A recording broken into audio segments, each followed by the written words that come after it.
Hi, kids!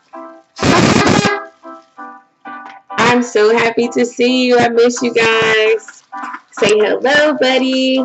Hello, kids. Hello.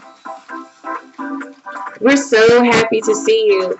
Welcome to Miss Cameron's Corner, and welcome to part one of our new story. It takes place in Japan. The Tale of the Mandarin Ducks. Are you excited about this one, buddy? Me too. Are you guys ready? Let's begin. The Tale of the Mandarin Ducks by Catherine Patterson. Illustrated by Leo and Diane Dillon. I love the pictures in the book. Here are our star characters, main characters. The two Mandarin ducks.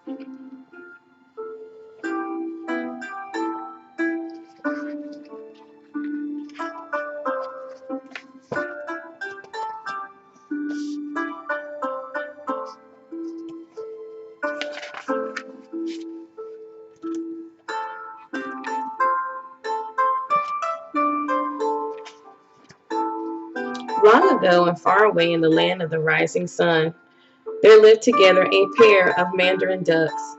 Now the drake was a magnificent bird with plumage of color so rich that the emperor himself would have envied it. His mate the duck wore the quiet tones of the wood, blending exactly with the whole of the tree where the two had made their nest. Can you find the female Mandarin duck? And can you find the male Mandarin duck? Very good. Let's visit those words. Magnificent Mandarin duck.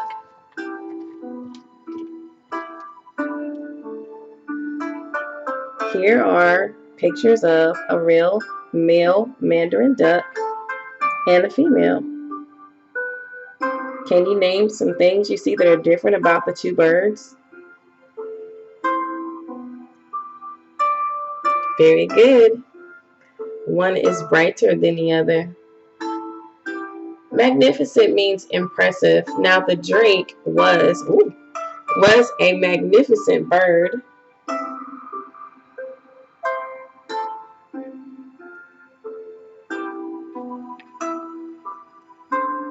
Plumage. Plumage means feathers of a bird. Now the drake was a magnificent bird with plumage of color so rich that the emperor himself would have envied it. Here are pictures of real feathers of a Mandarin duck.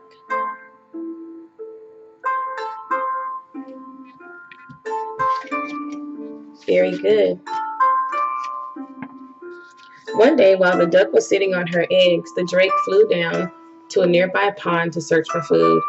While he was there, a hunting party entered the woods. The hunters were led by the lord of the district, a proud and cruel man who believed that everything in the district belonged to him and to do with as he chose. The Lord was always looking for beautiful things to adorn his manor house and garden. And when he saw the drake swimming gracefully on the surface of the pond, he determined to capture him. Can you find the hunters? Can you find the Lord? Very good. The book says that the drake was swimming gracefully. Can you swim gracefully? Very good. The Lord's chief steward, a man named Shoso, tried to discourage his master. The drake is a wild spirit, my lord, he said. Surely he will die in captivity. But the Lord pretended not to hear Shoso. Secretly, he despised Shoso because, although Shoso had once been his mightiest samurai, the warrior had lost an eye in battle and was no longer handsome to look upon. The Lord ordered his servants to clear a narrow way through the undergrowth and place acorns along the path. When the drake came out of the water, he saw the acorns. How pleased he was.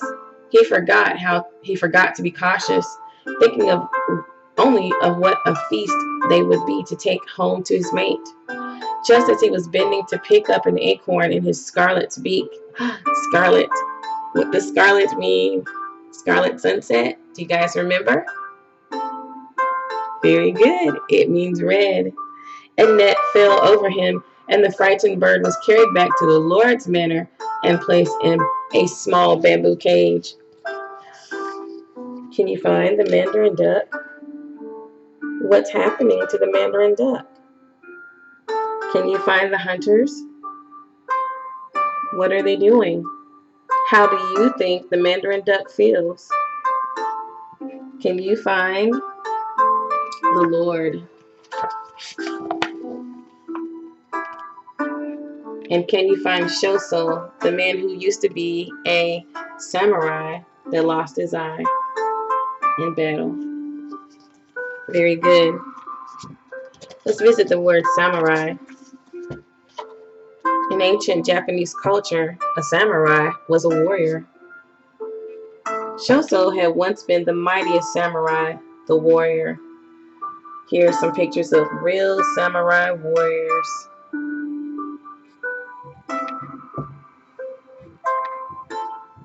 Very good.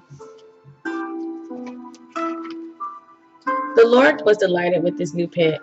He ordered a feast to be prepared and invited all the wealthy landowners or rich people from miles around so that he could show off the drake and brag about his wonderful plumage, which was indeed more beautiful than the finest brocade. Here are all the wealthy landowners, so all the wealthy people, the rich people, in their finest clothes. Can you find the Lord? And can you find the Mandarin duck inside the bamboo cage? I wonder how the Mandarin duck feels. But the drake could think only of his mate sitting alone on her eggs, not knowing what had happened to her husband. As the days wore on, his crested head began to droop. Let's visit the word crested. Crested is a showy tuft or process on the head of a bird. As the days wore on, his crested head began to droop. There's a crest or the top of the Mandarin duck's head.